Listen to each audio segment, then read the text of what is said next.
के नई शुरुआत सजाएंगे।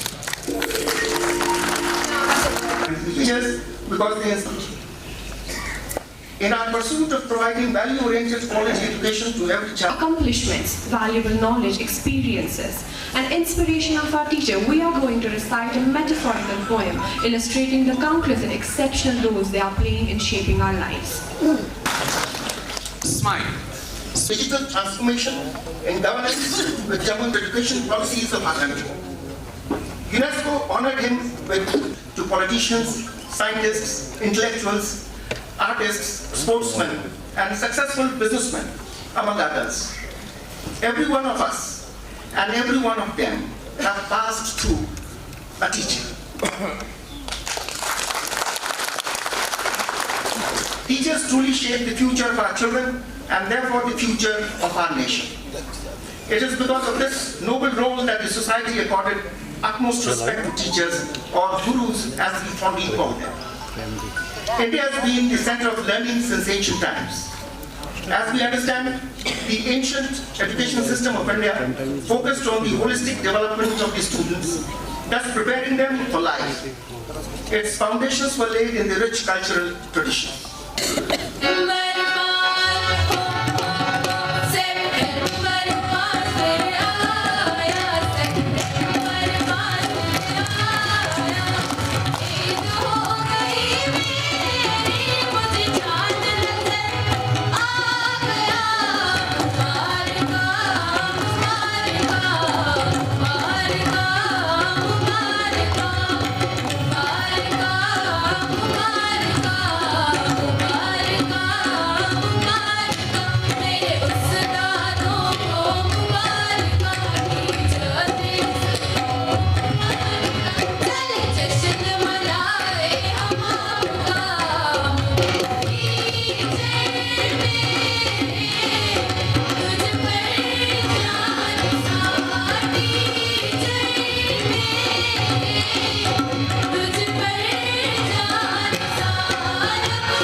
अगर तय कर ले कि मुझे हिंदुस्तान को बदलना है, बदल सकता है। ये आप लोग देख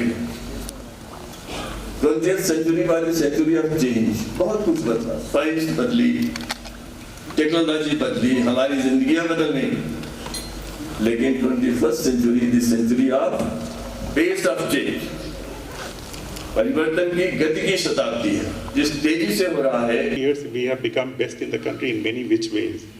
I mean, whether it's digital governance or many ways, we are among the front runners. जैसा मैंने बोला, निष्ठा में आप नंबर 1 है, निपुण में नंबर 1 है, सीखने सिखाने में भी नंबर 1 हो जाए हम लोग, और देश की, हमारे प्रदेश में जो भी कुरीतियाँ हैं वो हम दूर कर सकें। तो इन्हीं भावना के साथ कि सवाल ये नहीं है कि मैं एक अंतिम बात कहना चाहूँगा, टीचर्स की कितनी महत्व है, मैं एक चीज़ लाइन में कहना चाहूँगा।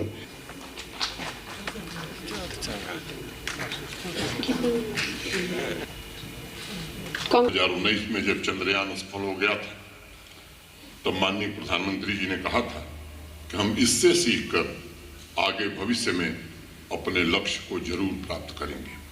और ठीक ऐसा ही हुआ। चंद्रयान 2 का फेल्योर चंद्रयान 3 की सफलता का आधार बना। चंद्रयान 2 के दौरान जो गैप थे उन्हें भर करके हमारे वैज्ञानिकों ने सुनिश्चित किया कि चंद्रयान 3 सफलतापूर्वक साउथ पोल रीजन में लैंड करे। इसलिए ये ध्यान हमें रखना होगा कि जीवन में सफलता एकमात्र मंत्र नहीं है, बल्कि सीखना एकमात्र मंत्र है। और यह सीखना, ये लर्निंग, ये प्रक्रिया स्टूडेंट और टीचर्स की साथ साथ चलती रहनी चाहिए। ये हमारा सौभाग्य है कि प्रोफेसर राजपूत आज हमारे बीच उपस्थित हैं। इनके बारे में ढेर सारी बातें बताई गई हैं। आज मैं कह सकता हूँ, इस बात को दृढ़ता के साथ कह सकता हूँ कि शिक्षा व्यवस्था में जो बदलाव हुए हैं देश में, जितना करीब से इन्होंने देखा है और योगदान दिया है, देश में बहुत कम लोग हैं। मैं उनका अपनी ओर से जम्मू कश्मीर में हृदय से स्वागत करता हूँ। शिक्षकों की ट्रेनिंग पर सदैव इनका बल रहा है, बराबर इन्होंने इस बात पर बल दिया है। 30-40 वर्ष पहले पेरेंट्स और टीचर्स दोनों का मानना था, और हम लोग भी यही मानते थे। हम लोग उसी जमाने में पढ़ते थे कि पढ़ोगे लिखोगे, बनोगे नवाब, खेलोगे कूदोगे होगे खराब। मैं समझता हूं कि अलग अलग भाषा और अलग अलग समाज और संस्कृति में ये सच्चाई अनेक बार दोहराई जाती थी। वैश्विक परिवर्तनों ने इस मिथक को अब तोड़ दिया है। ये मैं फिर से एक बार शिक्षक दिवस की ढेर सारी शुभकामनाएं आपको देता हूं। और जो बात राजपूत साहब ने कही, एक बात जोड़ करके जापान का जिक्र उन्होंने किया। मित्रों, आपको एक बात जाननी चाहिए कि एक समय था जब दुनिया की अर्थव्यवस्था में 25% हिस्सेदारी भारत की थी। ग्लोबल जीडीपी में 25% कंट्रीब्यूशन हमारा था। और एक बात जान लीजिए कि हम सोने की चिड़िया इसलिए नहीं थे कि हमारे पास सोने की माइनिंग होती थी। हमारे एकेडमिक इंस्टीट्यूशंस और हमारे टीचर्स के कारण हम सोने की चिड़िया बने थे। और मैं 2 घटनाओं का जिक्र कर रहा हूँ, कह के यहाँ से विदा लूंगा। एक, सर आइजक न्यूटन का नाम आप में से अनेक लोगों ने सुना है। ब्रिटिश पार्लियामेंट में सर आइजक न्यूटन घोषणा कर रहे हैं ब्रिटिश पार्लियामेंट के सामने कि विज्ञान के पास, साइंस के पास ऐसी कोई विधा नहीं है कि नेविगेशन माने समुद्र में पानी के जहाज ले जा सके। जिस दिन sir Isaac Newton British parliament में भाषण कर रहे थे, उसके कई वर्ष पहले हिंदुस्तान के लोगों ने लागरथिन के आधार पर ऐसे यंत्र बनाए थे कि भारत के पानी के जहाज सुदूर अफ्रीका के आगे जाकर के व्यापार करते थे। इसलिए हम सोने की चिड़िया बने थे। और दूसरी इतिहास की घटना, सिकंदर का नाम आप में से अनेक लोगों ने सुना होगा, और पोरस का भी। बड़ी दोस्ती हो गई दोनों की। क्या आपको पता है कि सिकंदर और पोरस के दोस्ती का राज क्या था? जो इतिहास के शिक्षक हैं शायद उनको पता हो। सिकंदर जब आक्रमण किए थे, मगध की सेना यही सिंध नदी के किनारे थी। उन्होंने अपने गुप्तचर भेजे।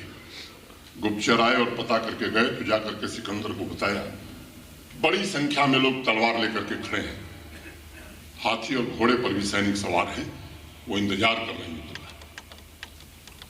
सिकंदर के पैर वापस हो गए, सिकंदर वापस चले गए। रास्ते में उनकी पुर्राज पोरस से भेंट हुई और पुर्राज ने, पोरस ने उनको जो गिफ्ट दिया था वो भारत में निर्मित इग्नॉट स्टील, जिससे दुनिया की सबसे अच्छी तलवार बनती थी, वो भारत में बनती थी, दुनिया में कहीं नहीं बनती। इसलिए जो माननीय प्रधानमंत्री जी बात कहते हैं, विकसित भारत अगर बनना है, और निश्चित रूप से बनेगा, तो शिक्षकों के बदौलत बनेगा, हमारे एकेडमिक इंस्टीट्यूशंस के बदौलत बनेगा। उस बात को मैं डिटो करता हूँ जो प्रोफेसर राजपूत ने कही है।